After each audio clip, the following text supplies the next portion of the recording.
Shalom, selamat pagi Bapak Ibu dan saudara-saudaraku yang terkasih di dalam Kristus. Puji Tuhan, kita bisa ada hingga hari ini, hari ke-6 di tahun 2023 ini. Sebelum lebih jauh kita melangkah di tahun yang baru ini, mari kita belajar dan merenungkan firman-Nya sebagai pedoman kita dalam menjalani kehidupan ini. Namun sebelumnya mari kita satu di dalam doa. Bapa kami yang di surga, terima kasih atas segala berkat dan penyertaan-Mu di dalam hidup kami di tahun 2022 yang lalu, bahkan sampai hari ini. Terima kasih Bapa, dan pagi ini kami ingin membaca dan kembali merenungkan firman-Mu agar dapat memimpin hidup kami di tahun yang baru ini. Karenanya, tuntunlah kami Bapa, agar kami boleh mengerti dan terlebih mampu mengaplikasikannya di dalam kehidupan kami. Dan hanya di dalam nama anak-Mu, Tuhan Yesus Kristus, kami berdoa dan mengucap syukur. Amin. Bapak, Ibu, dan saudara-saudaraku yang terkasih di dalam Kristus, perenungan kita pagi hari ini, saya beri judul, Pilihlah Jalan Tuhan. Dan pembacaan firman-Nya terambil dari Matius 2 ayatnya yang ke-12. Demikian bunyinya. Dan karena diperingatkan dalam mimpi supaya jangan kembali kepada Herodes, maka pulanglah mereka ke negerinya melalui jalan lain. Amin.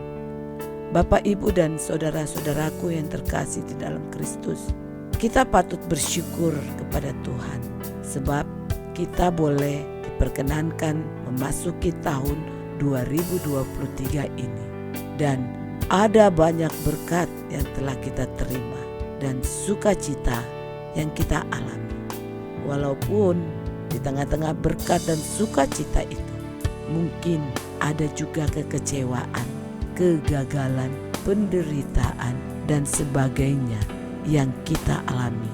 Namun semuanya itu dapat kita lewati karena Tuhan berkenan memelihara dan menuntun kita bersama keluarga kita sampai hari ini.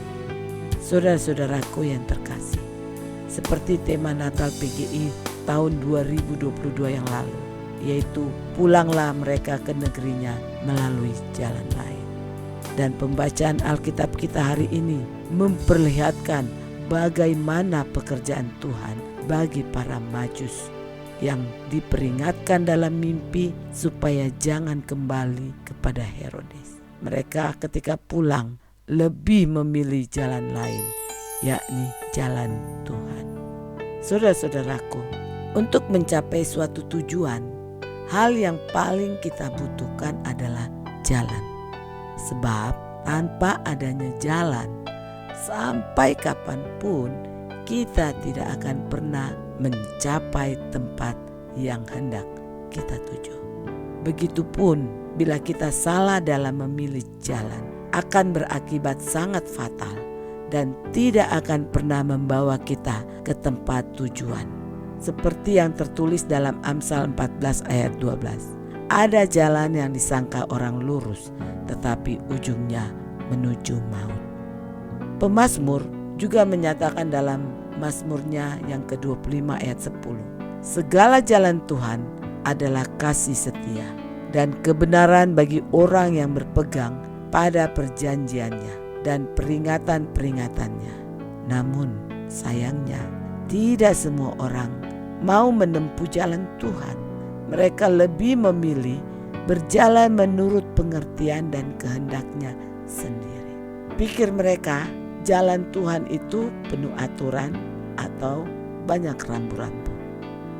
Matius 7 ayat 13-14 mengatakan, lebarlah pintu dan luaslah jalan yang menuju kepada kebinasaan, dan banyak orang yang masuk melaluinya. Karena sesaklah pintu dan sempitlah jalan yang menuju kepada kehidupan, dan sedikit orang yang mendapatinya. Memang benar, jalan menuju kepada kesejahteraan dipenuhi kesulitan, dan itulah yang membuat banyak orang tidak mau menempuh jalan itu. Jadi saudara-saudaraku, kita harus belajar dari apa yang dialami oleh orang-orang bijak dari timur yang datang dengan bantuan bintang untuk menyembahnya dengan mempersembahkan emas, kemenyan, dan mur. Lalu setelah mereka mengalami sukacita dalam perjumpaan yang istimewa dengan bayi Yesus, orang-orang bijak itu kembali ke negerinya melalui jalan lain, seperti yang ditunjukkan Tuhan melalui mimpi. Mereka mampu melewati tantangan, melewati hambatan dan kesulitan dalam perjalanan mereka saat mereka mencari Yesus.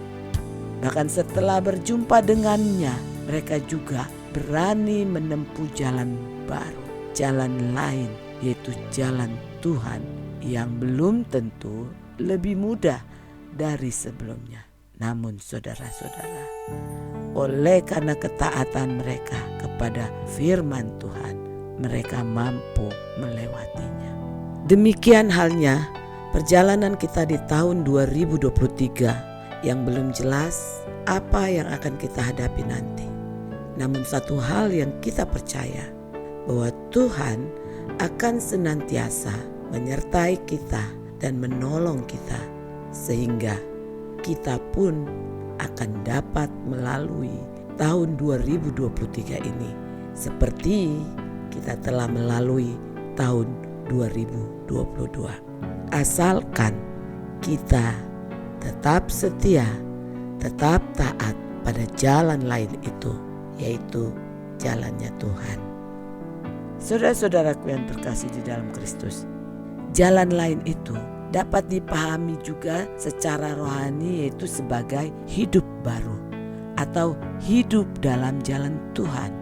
Jadi, sesudah bertemu dengan Yesus secara pribadi, seharusnya orang tidak lagi menjalani hidupnya dengan cara lama, tetapi menjalaninya dengan cara yang baru, alias hidup baru bersama Kristus, menjadi manusia baru.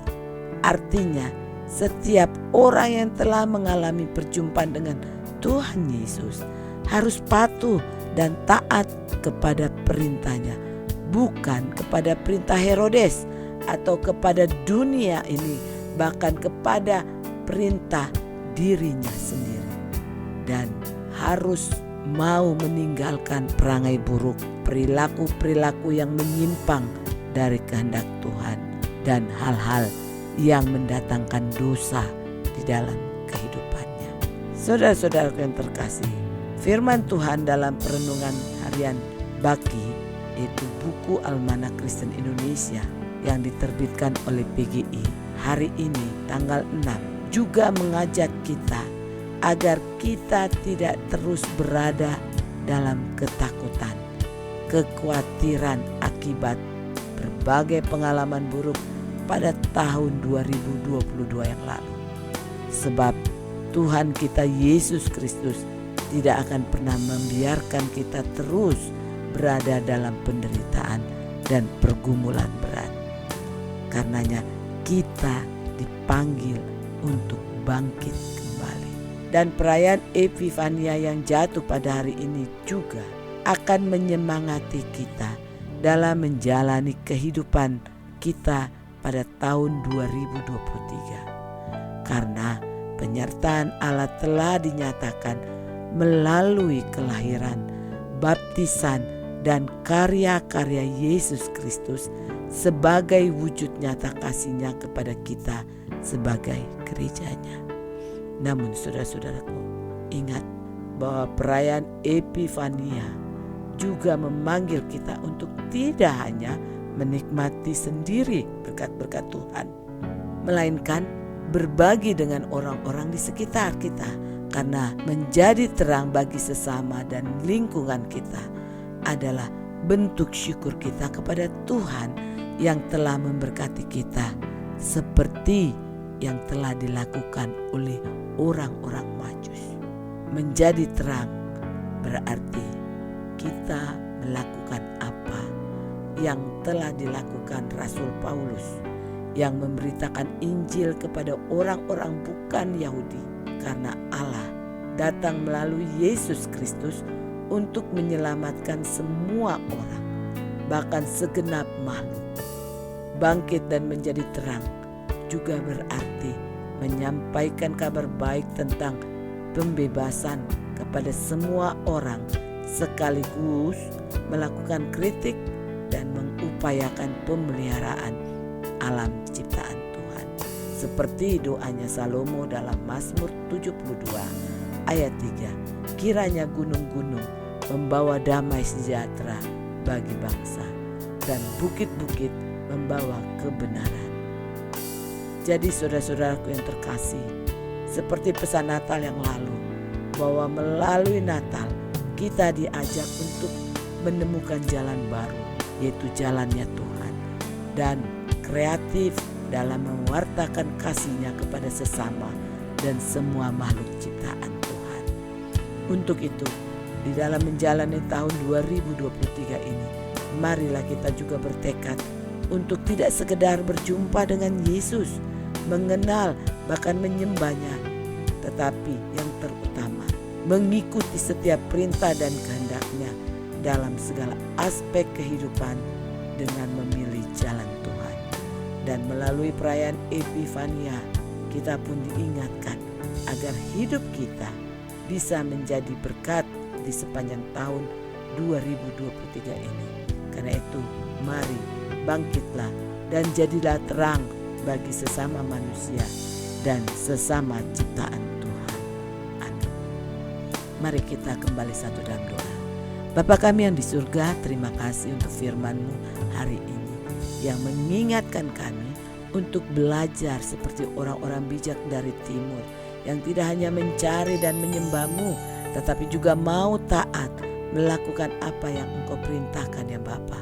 Karena itu tolonglah kami Bapa, agar kami mampu melakukan perintah-Mu, melakukan kehendak-Mu di dalam hidup kami, dan mampukan kami juga untuk dapat menjadi terang dan menjadi berkat bagi sesama kami.